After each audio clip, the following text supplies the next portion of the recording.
करताड़ हल्ला हो रोड काहे जाम रहता। रहेला तू बिजी हो काम का बाई जी हो दिलवा हमार कहता।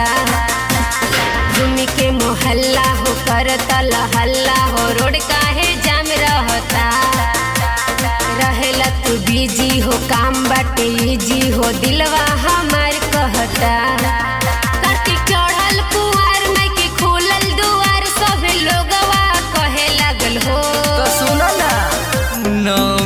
के चंदा जब कहटे लगी हो भौजी बुझी हाँ दशहरा अब चढ़े लगी हो भौजी।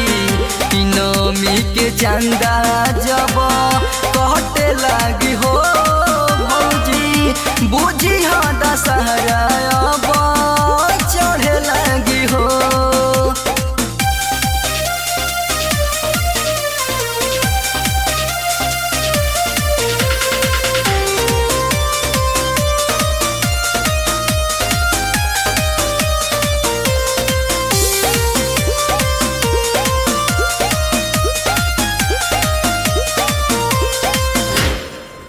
नाही चौक पर कोनो सफाई बहो बोल कैसन तोहार अगुआई बहो।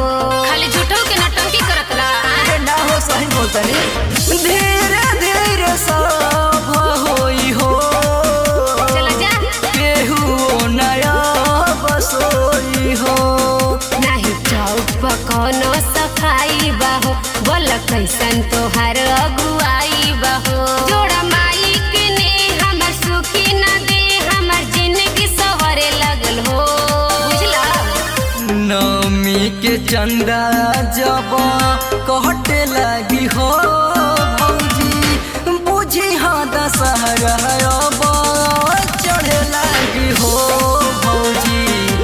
नमी के चंदा जब कहटे लगी हो भौजी बुझी हाँ दशहरा अब चढ़े लगी हो।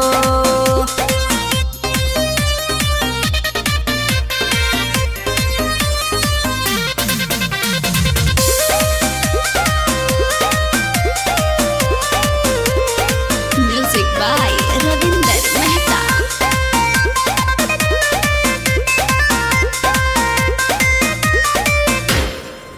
सनी विक्रम के नौमी में बाजी भजन सब नाची देवर जी हो के मगन।